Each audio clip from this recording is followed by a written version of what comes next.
Yuhu, balik lagi bersama Kuku. Halo teman-teman, selamat datang di channel Gabut Softer. Adalah sebuah channel yang memang saya mulai secara sengaja karena beberapa channel dari sepuh-sepuh airsoft di dunia pertanah airan itu sudah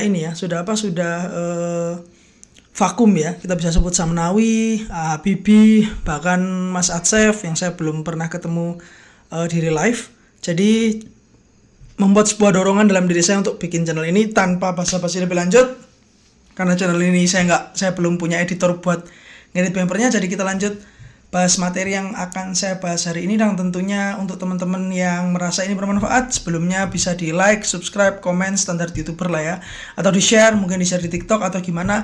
Untuk teman-teman yang mau nge-stitch videonya dibikin jedak-jeduk juga terserah, dibikin potongan short juga terserah, di upload juga terserah. Saya murni ingin berbagi apa yang biasanya saya ketahui dari dunia per-airsoftan. Check it out. Hal-hal yang harus teman-teman ketahui sebelum main airsoft. Saya sambil lihat laptop ya, soalnya takut salah. Jadi contekan guys, karena aturan ini bukan saya yang bikin, melainkan teman-teman sudah mensepakati. Saya juga tak tahu siapa yang mulai. Airsoft adalah game of war, game of operator, game of safety, game of honor, and game of attitude. Game of operator, saya bahas yang paling sering dulu ya, walaupun nggak urut tadi ya. Game of operator, airsoft itu adalah unit pendukung. Semua hal yang menentukan kapabilitas teman-teman itu adalah diri teman-teman sendiri. Jadi alih-alih untuk upgrade unit sampai rata kanan, lebih baik teman-teman perbaiki jam terbang masing-masing. Airsoft game of safety. Airsoft game of safety karena di airsoft safety-nya itu harus lengkap. Ada upper body safety, ada lower body safety, ada primary safety, secondary safety, third party safety, dan lain-lain. Ya, kebutuhan primer, kebutuhan sekunder, dan kebutuhan yang harus disupport oleh vendor yang lain. Itu kita bahas di video lain ya. Airsoft game of honor. Di dalam airsoft itu ada kejujuran, ada honor. Jadi untuk teman-teman misal pas ke hit ya langsung ngaku. Kalau nggak ngaku sebenarnya nggak ada masalah sih ya. Cuman teman-teman akan ditembaki terus, dan itu semakin lama semakin membuat posisi teman-teman menjadi nggak enak dan berbahaya. Yang hit minggir, hit minggir, jaket hijau, hajar. Plus kalau bahasa Jawanya itu diceng ya, alias teman-teman udah diincer, ditandain. Ini orang Superman nih. Next time jangan dijak main lagi ya. Dan game of attitude, ketika teman-teman tidak sengaja menyakiti lawan main teman-teman yang mana itu temannya sendiri, budayakan minta maaf, samperin, sorry ya bro tadi sekian di safe zone dan lain-lain. Jadi airsoft dasarnya adalah RSSF alias responsibility, smart, safety, and fun. Kalau teman-teman ambil satu dari RSSF ini, maka airsoft tidak akan menjadi airsoft yang semenyenangkan hari ini. Selanjutnya, airsoft adalah game yang punya wasit. Ada head marshal dan ada marshal pendamping atau side marshal. Tugasnya apa aja sih mas? Nah, head marshal itu mengatur jalannya skenario, mengatur keputusan-keputusan penting. Kamu ngelebihin garisnya segini ya mas, sekian ratus meter kali sekian ratus meter. Kalau kamu ngelebihin ya, mohon maaf, kamu akan dirapikan oleh side marshal atau marshal pendamping.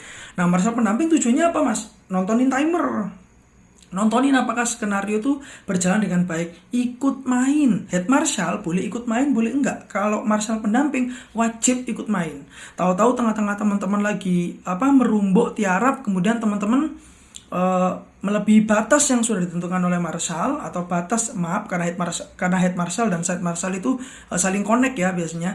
Nah, mereka bertugas untuk mengingatkan teman-teman. Pun juga kalau teman-teman pengen ngeflank ke area yang berbahaya, out of area, yang boleh narik teman-teman dari field kalau berbahaya, ketahuan Superman dan lain-lain, itu cuman side marshal atau marshal pendamping. Nah, selain itu ada juga marshal-marshal yang agak serius, ada namanya field marshal. Ini biasanya di tempat-tempat kompetisi seperti speed QB, CQB, atau kompetisi-kompetisi lain. Nah, tugasnya apa? Tugasnya adalah mengatur jalannya pertandingan dengan kompetensi-kompetensi dan indikator-indikator tertentu. Ada poin-poinnya, nggak bisa asal narik orang, nggak bisa asal apa. Nanti dicatat. Setelah game break dikumpulkan ke head marshal sendiri-sendiri. Nah, itu biasanya diatur di kompetisi. Kalau yang karena channel ini adalah channel yang cenderung ke wargame dan milsim, insya Allah kita nggak akan bahas untuk di field marshal itu sendiri ya. Kita langsung aja ke topik selanjutnya. Be whoever you want to be. Jadilah diri sendiri dalam airsoft. Nggak perlu teman-teman itu, Mas, aku kalau main airsoft tuh harus pakai rompi ya, harus punya unit ya, harus ini. Enggak teman-teman, unit bisa rental, rompi bisa pinjam. Kalau teman-teman sir memang kepengen punya dan kepengen pakai punya sendiri, swadaya swasembada sendiri, banyak sekali di marketplace itu yang sudah menjual perangkat-perangkat pernak-pernik di airsoft, modelan seperti itu. Nah, dan pun juga untuk teman-teman yang kepengen rental, biasanya sudah ada penyedia rental yang memang menyediakan unit untuk dirental para newbie, modelan seperti itu. Dan jangan pernah menjadi trio perusak game. Apa itu? Superman, Iron Man, dan Zombie Man. Mas, bedanya apa sih mas? Kalau Superman ditembak nggak kena, kelihatan kena deket, sakit, nggak ngaku. Tetap aja dia nembak arah sana, teman-teman tembakin dari sini, nggak ngaku. Itu namanya Superman.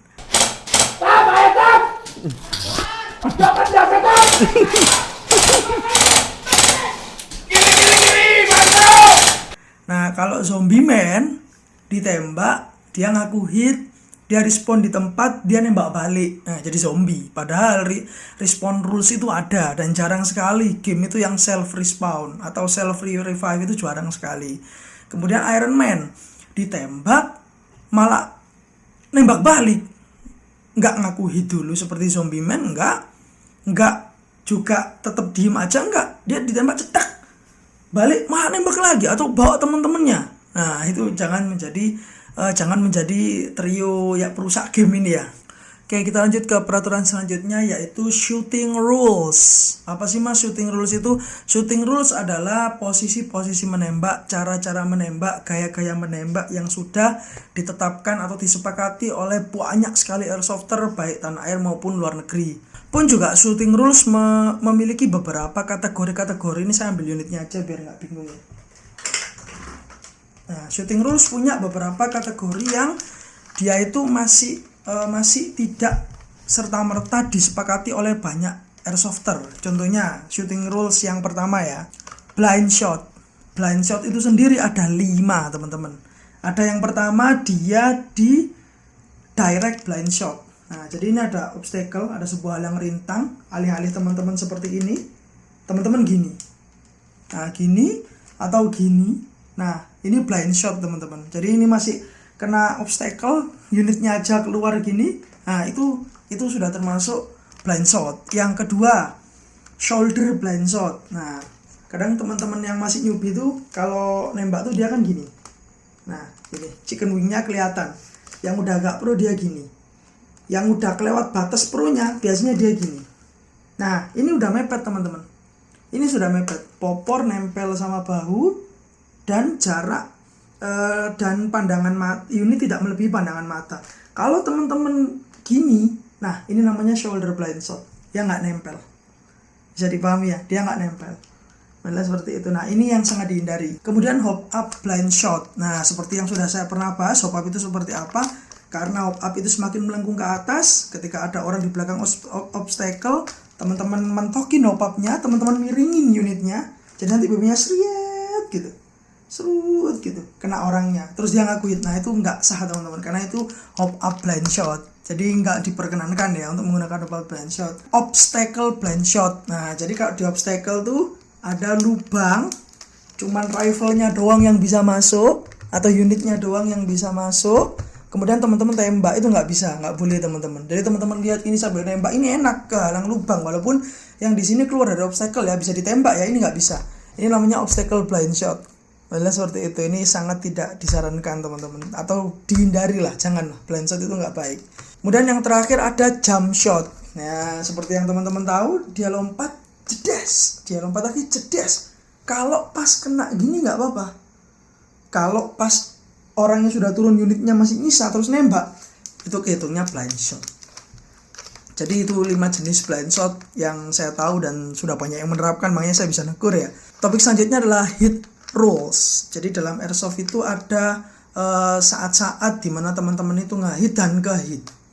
Nah, apa yang harus dilakukan setelah ke-hit? Sederhana, cukup angkat tangan, angkat unit seperti ini, kemudian balik ke respawn rules. Kalau respawn rulesnya baik, respawnnya di poin-poin tertentu ya teman-teman balik ke poin itu, hitung sampai 5 atau sampai 10, kemudian balik lagi jatah respawnnya berkurang 1. Kalau dia nggak punya respawn atau deathmatch biasanya itu, nah teman-teman ya langsung balik ke safe zone, ya, nyawanya cuma 1 gitu. Ada direct hit, ya direct hit biasa lah ya, kalau teman-teman ketembak das kemudian kena salah satu badannya apapun itu sudah kehitung hit, walaupun GoPro atau apa kayak counterweight di helm kayak vest kayak itu masih kehitung hit. Jadi gini teman-teman, semua aksesoris yang kalian pakai itu tidak menandakan kekuatan. Mas, aku pakai vest jadi aku pengen jadi tanker. Nggak bisa seperti itu.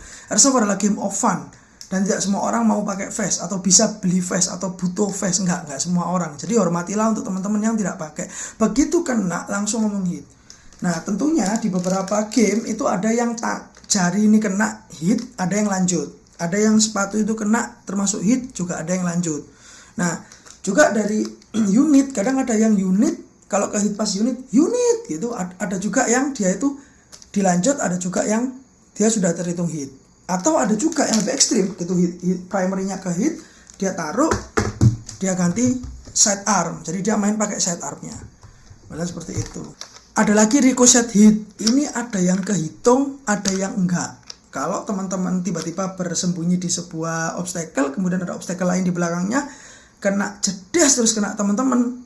Nah biasanya mayoritas itu nggak dihitung sebagai hit, karena ricochet, bentuk BB itu kan bulat, nggak seperti senpi yang tajam, jadi bisa ricochet. Malah senpi aja yang tajam sering ricochet, apalagi yang bulat, malah seperti itu, makanya tidak dihitung. Pun juga dengan friendly ricochet, jadi ketika misalnya ada saya dan ada si B, nah, kita sembunyi di obstacle yang hampir sama, kemudian BB kena saya, kemudian kena si B, nah itu si B masih hidup, saya aja yang kena. Mulai seperti itu. Lah mas, gimana kalau misal ricochetnya ke A dan ke B? Ya dua-duanya nggak dihitung, karena dari awalnya sumbernya sudah ricochet. Nah pun juga dengan ini ya, kalau misal pengecualian kalau BB-nya itu melalui halang rintang, misal teman-teman di sebuah semak, kemudian BB-nya itu nembus semak kena teman-teman, ya itu hit. Jangan beralibi angan ya, itu jelas direct hit. Berikutnya ada silent hit. Silent hit ini biasanya beda sama freeze ya. Kalau freeze itu ketika teman-teman ngadep sini, terus ada lawan dari sini, kemudian tap-tap, kamu ke hit, atau tap-tap freeze, atau enggak tap-tap, atau cuma dia freeze. Nah, itu sudah teman-teman hit. Dan itu bukan silent hit. Kalau silent hit itu pas dia berjajar 2, ya kan? Terus teman-teman ngeluarin side arm, teman-teman freeze satunya, freeze. Nah, kemudian satunya ini agak jauh. Nah, teman-teman bisa nunduk freeze yang satunya lagi. Itu kalau dia agak jauh. Lah mas, kalau dia dempet banget gimana? Teman-teman freeze satunya, freeze, kemudian satunya ditembak. Boleh seperti itu. Nah tentu di setiap game beda-beda ya teman-teman, nanti tinggal disesuaikan aja apakah marshal-nya approve dengan yang barusan saya sampaikan. Kemudian juga setelah teman-teman sudah ke hit, maka yang dilakukan adalah seperti saya bilang tadi, angkat unit. Kalau ada death track lebih bagus langsung ditaruh kain merah, boleh flanel, boleh sisa bendera partai yang berwarna merah, itu teman-teman potong ya 30x30 aja seukuran keramik rumah ya, terus ditaruh di atas kepala. Usahakan yang dia sudah dijahit pakai velcro, jadi biasanya di atas headgear-nya ini, topinya ini ada velcro, tinggal ditancepin aja, clear. Kalau teman-teman di overshoot, either dia agak sengaja atau memang nggak kelihatan aja death track-nya saking kecilnya. Nah untuk teman-teman yang sudah ke hit, budayakan langsung balik, dead man no talk. Ketika teman-teman ke hit kemudian itu loh di sana ada musuh, itu nggak boleh teman-teman. Pun juga dengan mengarahkan unit. Nah sering tuh di kejadian di field ya udah ke hit terus gini. Nah itu juga nggak boleh teman-teman. Bahkan teman-teman tidak boleh pakai HT, even untuk sekedar ngomong bro saya ke hit, nggak boleh. Jadi benar-benar begitu ke hit langsung angkat unit, langsung minggir. Kalau ke hitnya di freeze, nggak usah bilang hit, nggak usah, langsung aja angkat unit, langsung balik ke respawn point. Kalau teman-teman nggak ke freeze ya hit, langsung ke atas. Benar seperti itu. Nah, mengenai respawn rules dan respawn zone ini sebenarnya mirip-mirip tipis ya, karena di beberapa respawn zone itu juga ada rulesnya. Misal gini, teman-teman harus respawn, teman-teman bisa di revive oleh medic di field. Nah itu tergantung skenario-nya, biasanya Marshal langsung menjelaskan. Jadi respawn rules-nya sudah beda ya teman-teman, dan hit rules-nya juga mungkin sudah beda. Ada yang ke hit 2 kali baru boleh ngaku hit, ada yang ke hit headshot only boleh ngaku hit, dan lain-lain. Itu disesuaikan dengan dengan lapangan masing-masing, karena apa yang saya sampaikan ini tidak lain tidak bukan adalah sifatnya general. Oke, itu selanjutnya kita bahas regulasi. Regulasi, aturan, dan rules itu nomor 1 di game ya teman-teman. Kalau memang regulasinya FPS di 420 ya sudah, jangan lebih dari 420. Boleh dites? Ya boleh aja sih, cuman biasanya di banned unitnya, entah di lakban, pokoknya kena aja penalti gitu kalau misal teman-teman mau ngelawan regulasi. Pun juga dengan rules, mas aku mau ikut milsim mas, role-nya tuh jadi army mas, jadi aku harus pakai raw rank, aku tak pakai item aja boleh nggak? Nah itu menyulitkan panitia dan juga mempersulit IFF alias Identification Friends or Foe. Nanti teman-teman bisa di friendly fire, dikira PMC atau dikira lawan atau apa. Gunakan pakaian yang semestinya. Ingat, dalam airsoft kita mengusung proper of 3, proper clothes, proper gear, dan proper safety. Tentu video-video safety akan saya bahas di video saya yang lain, gear di video yang lain juga, dan masih banyak. Karena airsoft itu luas ya teman-teman. Untuk teman-teman yang baru join, saya ucapkan selamat datang, dan airsoft itu sangat luas, jadi jangan berhenti untuk belajar. Saya pun masih belajar. Soal rules itu tidak kalah penting dengan regulasi. Kalau misal teman-teman respon dikasih cuma 3 kali, ya jangan pakai 4. Kalau teman-teman tidak boleh lewat area ini dan area itu, ya jangan dilewati. Marshal bikin garis itu ada fungsinya. Tidak semua garis bisa mbok lewati. Sekalipun kamu anak pejabat, di airsoft semuanya sama. Ingat ya, di airsoft semuanya sama. Selanjutnya masalah safe zone. Safe zone itu adalah tempat di mana banyak sekali sipil ngumpul, banyak sekali airsofter yang udah capek ngumpul, dan banyak sekali dari teman-teman yang mungkin datang telat, belum pakai Google, belum apa. Jadi safe zone itu harusnya jauh dari tempat main. Jangan di tempat mainnya ada safe zone-nya atau di sampingnya, jangan. Sekali semendesak apapun. Kalau teman-teman yang newbie atau yang sudah pro menemui lokasi yang seperti itu, segera ingatkan Marshal, ini safe zone. Nggak pantas dan nggak layak kalau kita main ada safe zone, nanti ketembak sama yang lagi camping, misal pas di milsim, nanti ketembak sama orang-orang di luar dan lain-lain. Jarak efektif airsoft itu 50-70 meter. Ada yang 100 meter, tapi saya yakin itu sudah nggak kerasa bebas segitu. Jadi budayakan clear di safe zone. Sebelum masuk safe zone, lepas magazine, tembakin sekali, dep. Nah, kemudian sudah langsung masuk safe zone. Kenapa? Karena sering sekali teman-teman itu nggak sengaja, walaupun sudah di safety unitnya, turun, lecek, dan lain-lain, nggak sengaja ketembak orang lain. Itu jangan. Dan safe zone bukan shooting zone. Jadi kalau ada teman-teman yang ngetes unit di safe zone, tolong dilarang. Kalau ngetes unit itu pakai safety-nya, ambil unitnya, pakai dead track atau bilang ke Marshal aku mau ngetes unit, silakan masuk ke Warzone dan kemudian ngetes unit di sana. Selain bisa lebih real data yang teman-teman dapat, juga teman-teman minimalisir potensi BB Rekoset untuk mengenai orang-orang yang non player. Mulai seperti itu. Jadi itu soal safe zone dan shooting zone. Nah, yang terakhir adalah ketika teman-teman pinjam, rental, atau nemu barang, jadilah pribadi yang santai dan tidak penuh nafsu dan tidak penuh ego atau gengsi. Kalau teman-teman lagi ada unit geletakan gini, nah kayak gini di safe zone, jangan langsung dicoba, dikokang-kokang. Woi, pacarmu bisa gini nggak bos? Woi, John Wick nih bos. Jangan. Izin sama yang punya. Marshal ini punya siapa ya? Boleh saya ketemu orangnya? Saya pengen nyoba buat foto-foto. Kalau ownernya bilang enggak, wah jangan mas. Itu unit kesayangan. Ya sudah, nggak usah. Nah, nggak ada hak untuk teman-teman tiba-tiba megang, lancang gitu ya. Jangan teman-teman. Terus kalau pinjam juga nggak usah dibikin yang lebih cerak, nggak usah. Cukup pinjam yang bagus, kagumi, sadari, lanjut ke realita menjadi diri sendiri. Karena kemampuan ekonomi orang beda-beda dan semua airsofter itu sangat sayang dengan unitnya. Ada beberapa airsofter itu yang sampai unitnya di kamar itu bejubel dan sebanyak itu dia juga masih sayang sama unitnya. Jadi budayakan yang baik ya teman-teman. Pun juga untuk teman-teman yang nemu barang, nemu magazin, kalau itu bukan haknya, kasih ke Marshal. Kalau bingung ini punya siapa, kasih sudah ke Marshal. Daripada banyak yang ngaku-ngaku dan daripada kemudian menimbulkan konflik yang tidak perlu.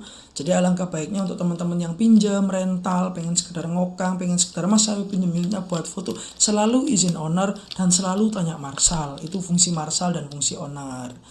Nah mas, tadi ngobrolin Marshal mas, kalau ada game yang tidak ada Marshalnya gimana? Jangan diikuti. Kalau game nggak punya panitia, nggak punya legalitas, tolong jangan diikuti. Itu game-game yang super gambling. Kalau ada apa-apa, teman-teman tidak punya penanggung jawab. Jadi budayakan untuk teman-teman bisa bermain yang fair, safety, dan tentu saja di tempat-tempat yang memang sudah legal untuk main airsoft. Saya rasa itu saja dari saya, teman-teman. Apabila ada kesalahan, tentunya dari saya dan dari teman-teman sendiri. Mungkin teman-teman salah channel, mungkin saya juga salah ngomong, tapi kita semua tidak peduli itu karena kita fokus belajar di sini. Saya Kuku pamit undur diri, sampai jumpa di video selanjutnya dan salam Airsoft Indonesia.